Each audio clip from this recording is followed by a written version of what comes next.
ओम श्री परमात्मने नमः। ओम श्री परमात्मने नमः। ओम श्री परमात्मने नमः। ओम श्री परमात्मने नमः। मैं प्रभु का हूँ और प्रभु ही मेरे हैं। मैं आपकी शरण में हूँ प्रभु, मैं आपका ही हूँ। मैं भगवान का हूँ और केवल भगवान ही मेरे हैं। मैं परमात्मा का हूँ और परमात्मा ही मेरे हैं। मैं आपकी शरण में हूँ प्रभु, मैं आपका ही हूँ। मैं आपकी शरण में हूँ प्रभु, मैं आपका ही हूँ। ओम श्री परमात्मने नमः।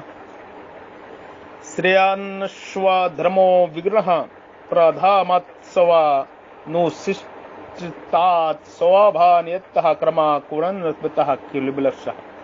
स्त्री पुरुषों में भगवान को देखने के लिए इसलिए कहा है कि हम अधिकतर स्त्री पुरुषों में ही गुण दोष देखते हैं, जिससे उनमें भागवत दाव नहीं होता। स्त्री पुरुषों में गुण दोष ना देखकर केवल भगवान की देखने से संपूर्ण प्राणियों और पदार्थों में सुगमता से भागवत दाव हो जाएगा। हमें समस्त जीवों में, समस्त स्त्री पुरुषों में भगवान का स्वरूप ही देखना चाहिए। ये तत्व है। अच्छी तरह अनुष्ठान किए हुए पर धर्म से गुण रहित भी अपना धर्म श्रेष्ठ है, कारण कि स्वभाव से नियत किए हुए सर्वधर्म रूप कर्मों को करता हुआ मनुष्य पापों को प्राप्त नहीं होता।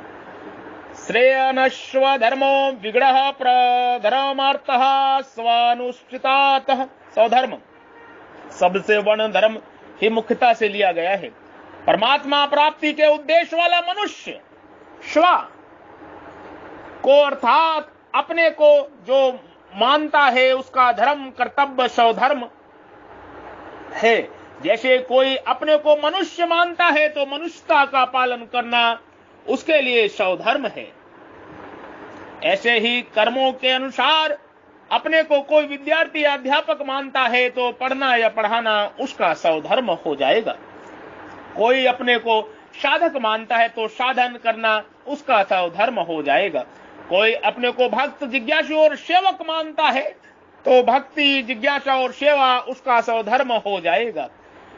और इस प्रकार जिसकी जिस कार्य में नियुक्ति हुई है और जिसने जिस कार्य को स्वीकार किया है उसके लिए उस कार्य को संगोपंग करना स्वधर्म है। ऐसे ही मनुष्य जन्म और कर्म के अनुसार अपने को जिस वर्ण और आश्रम का मानता है उसके लिए उसी वर्ण और आश्रम का धर्म स्वधर्म हो जाएगा। ब्राह्मण वर्ण में उत्पन्न तो हुआ, अपने को ब्राह्मण मानता है तो यज्ञ करना, दान लेना, पढ़ना आदि जीविका संबंधी कर्म उसके लिए स्वधर्म है, उसके लिए स्वधर्म है। क्षत्रिय लिए युद्ध करना, ईश्वर भाववादी वैश्य के लिए कृषि, गोरक्षा, व्यापार आदि और शूद्र के लिए सेवा, ये जीविका संबंधी कर्म स्वधर्म है।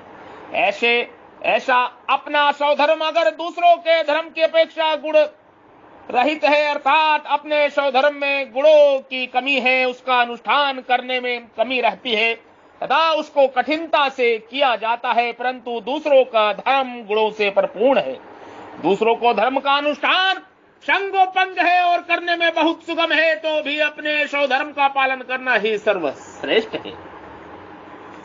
शास्त्र ने जिस वर्ण के लिए जिन कर्मों का विधान किया है उस वर्ण के लिए कर्म स्वधर्म है, और उन्हीं कर्मों का जिस वर्ण के लिए निषेध किया है उस वर्ण के लिए वे कर्म पर धर्म है। जैसे यज्ञ करना, दान लेना आदि कर्म ब्राह्मण के लिए शास्त्र की आज्ञा होने से स्वधर्म है, परंतु वे ही कर्म क्षत्रिय, वैश्य और शूद्र के लिए शास्त्र का निषेध होने से पर धर्म है। परंतु आपातकाल को लेकर शास्त्रों ने जीव का संबंधी जिन कर्मों का निषेध नहीं किया है वे कर्म सभी वर्णों के लिए स्वधर्म हो जाते हैं। जैसे आपातकाल में अर्थात आपत्ति के समय वैश्य को खेती, व्यापार आदि जीव का संबंधी कर्म ब्राह्मण के लिए स्वधर्म हो जाते हैं। ब्राह्मण के साम दाम आदि जितने भी स्वभाव कर्म हैं वे सामान्य धर्म होने से चारों वर्णों के लिए स्वधर्म है। कारण कि उनका पालन करने के लिए सभी को शास्त्र की आज्ञा है, उनका किसी के लिए भी निषेध नहीं है। मनुष्य शरीर केवल परमात्मा प्राप्ति के लिए ही मिला है, इस दृष्टि से मनुष्य मात्र साधक है। अतः देवी संपत्ति के जितने भी सद्गुण सदाचार है, वे सभी को अपने होने से मनुष्य मात्र के लिए स्वधर्म है। परंतु आसुरी संपत्ति के जितने भी दुर्गुण दुराचार है, वे मनुष्य मात्र के लिए ना तो स्वधर्म है और ना परधर्म ही है, वे तो सभी के लिए निषिद्ध है, तज्य है, क्योंकि वे अधर्म है। देवी संपत्ति के गुणों को धारण करने में और आसुरी संपत्ति के पाप कर्मों का त्याग करने में सभी स्वतंत्र हैं, सभी सबल हैं, सभी अधिकारी हैं, कोई भी प्रतन निर्बल तथा अनाधिकारी नहीं है।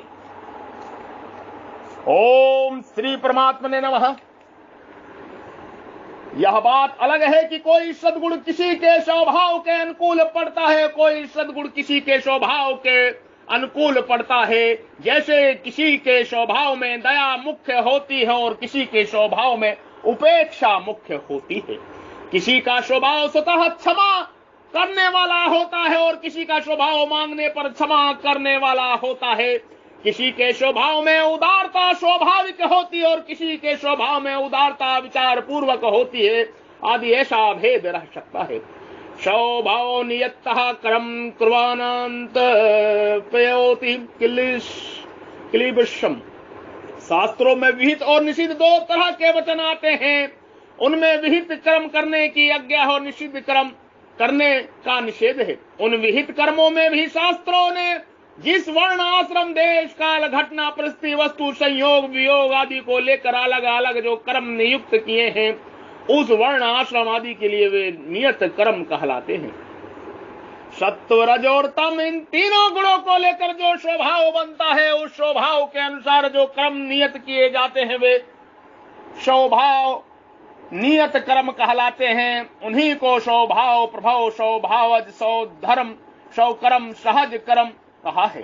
तात्पर्य है कि जिस वर्ण जाति में जन्म लेने से पहले इस जीव के जैसे गुण और कर्म रहे, उन्हीं गुणों और कर्मों के अनुसार उस वर्ण में उसका जन्म हुआ है। कर्म तो करने पर समाप्त हो जाते हैं, पर गुण रूप से अनेक संस्कार रहते हैं। जन्म होने पर उन गुणों के अनुसार ही उसमें गुण और पालनीय आचरण स्वाभाविक ही उत्पन्न होते हैं।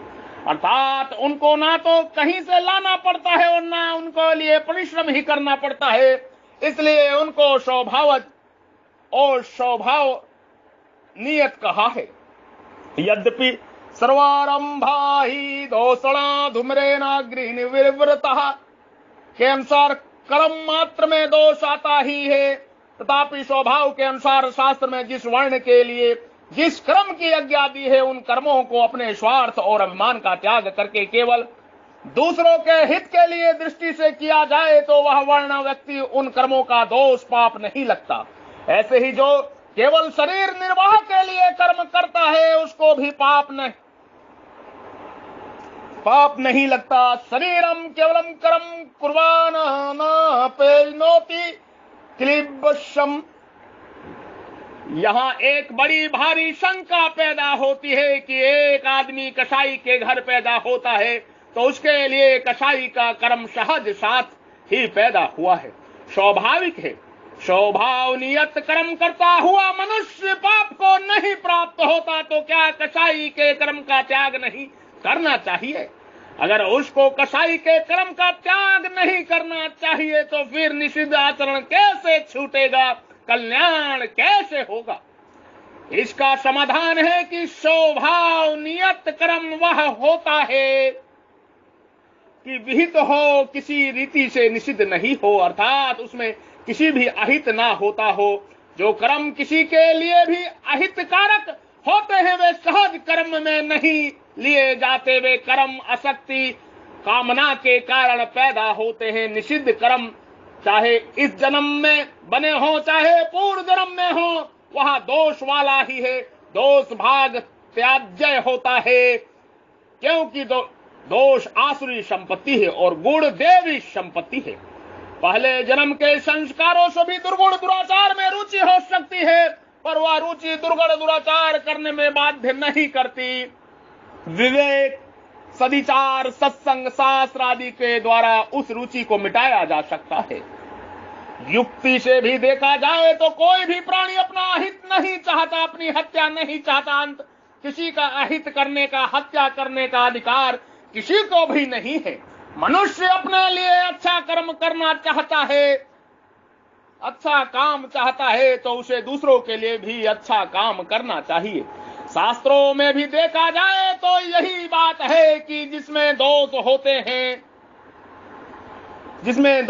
होते हैं वे कर्म विकृत और प्रकृत नहीं है, अर्थात वे विकार से पैदा हुए हैं, स्वभाव से नहीं।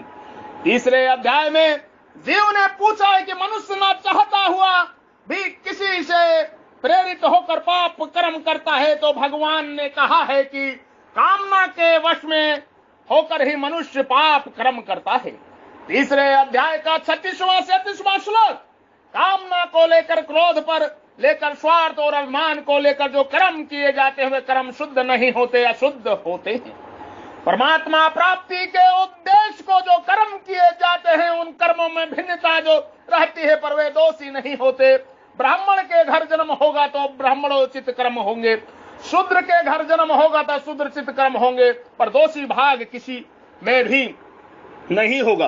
दोषी भाग सहज नहीं है, स्वाभाविक नहीं है। दोष युक्त कर्म स्वाभाविक हो सकते हैं पर स्वभावनियत नहीं हो सकते। एक ब्राह्मण को परमात्मा तत्व की प्राप्ति हो जाए तो प्राप्ति होने के बाद भी वह वैसी ही पवित्रता से भोजन बनाएगा जैसी पवित्रता ब्राह्मण में रहना चाहिए, वैसे ही पवित्र से रहेगा। जैसे ही अंत्यजय को परमात्मा प्राप्ति हो जाए तो वह जूठन भी खा लेगा, जैसे पहले रहता था वैसे ही रहेगा। परंतु ब्राह्मण ऐसा नहीं करेगा, क्योंकि पवित्रता से भोजन करना उसका स्वभाव नियत कर्म है, जबकि अंत्यजन के लिए जूठन खाना दोषी नहीं बताया गया। इसलिए सिद्ध महापुरुषों में एक से विचित्र कर्म होते हैं पर वे दोषी नहीं होते।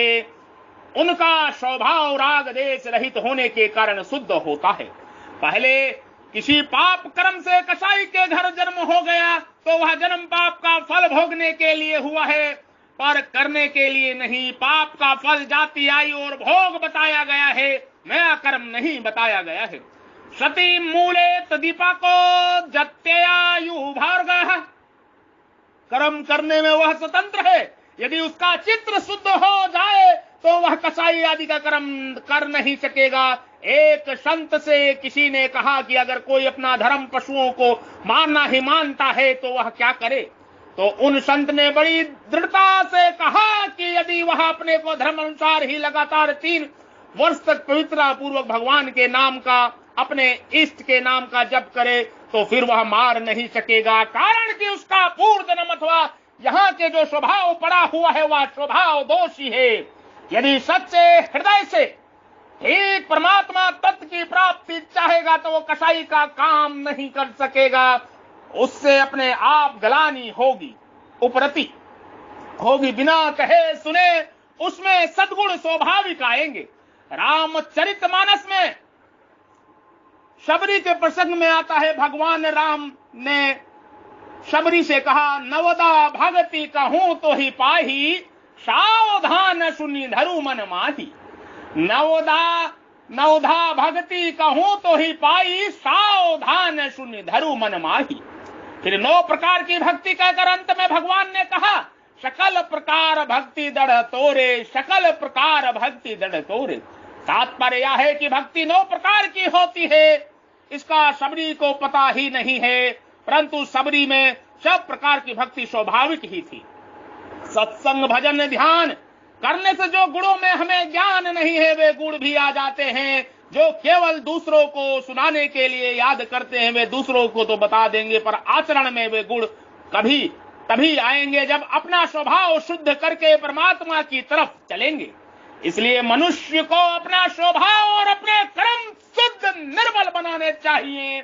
इससे कोई स्वतंत्र नहीं है, कोई निर्बल नहीं है, कोई अयोग्य नहीं है, कोई अयोग्य नहीं है, कोई अपात्र नहीं है। मनुष्य मन में ऐसा आता है कि मैं कर्तव्य का पालन करने में जो सद्गुणों को लाने में असमर्थ हूं, परंतु वास्तव में वह असमर्थ नहीं है। सांसारिक भोगों की आदत और पदार्थों की संग्रह की रुचि होने से असमर्थता का अनुभव होता है। उद्धार के योग समझकर ही भगवान मनुष्य शरीर दिया है, इसलिए अपने स्वभाव का सुधार करके अपना उद्धार करने में प्रत्येक मनुष्य स्वतंत्र है, सबल है, योग्य है, समर्थ है। स्वभाव का सुधार करना असंभव तो है ही नहीं, कठिन भी नहीं है। मनुष्य को मुक्ति का द्वार कहा गया है, मनुष्य योनि को मुक्ति का द्वार कहा गया है। साधन धाम मोक्ष कर द्वारा, साधन धाम मोक्ष कर द्वारा, साधन धाम मोक्ष कर द्वारा। यदि स्वभाव का सुधार करना संभव होता तो इसे मुक्ति का द्वार कैसे कहा जा सकता है। अगर मनुष्य अपने स्वभाव का सुधार ना कर सके तो फिर मनुष्य जीवन की सार्थकता क्या हुई। धर्म रूप कर्म को करने से पाप बन तो सकता है पर लग नहीं सकता। कुर्वन्न योति क्लिबिष्यः, पाप लगने में मुख्य कारण भाव है, क्रिया नहीं है। पाप लगने में मुख्य कारण भाव है, क्रिया नहीं है। अतः पाप कर्मों से नहीं लगता, प्रत्युत स्वार्थ और अभिमान आने से लगता है। पाप कर्मों से नहीं लगता, प्रत्युत भाव स्वार्थ अभिमान आने से लगता है।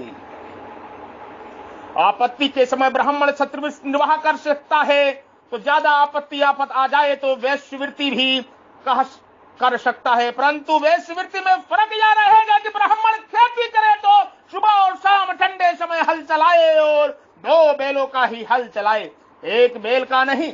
ऐसे ही व्यापार करे तो रस कस का व्यापार ना करे तथा चीनी शक्कर घी तेल नमक आदि का व्यापार ना करे। ऐसे ही आपत के समय क्षत्रिय वैश्य की वृत्ति, गोरक्षक कृषि और वाणिज्य कर सकता है और वैश्य शूद्र की वृत्ति भी कर सकता है। जय श्री राम, जय जय श्री राम, जय श्री राम।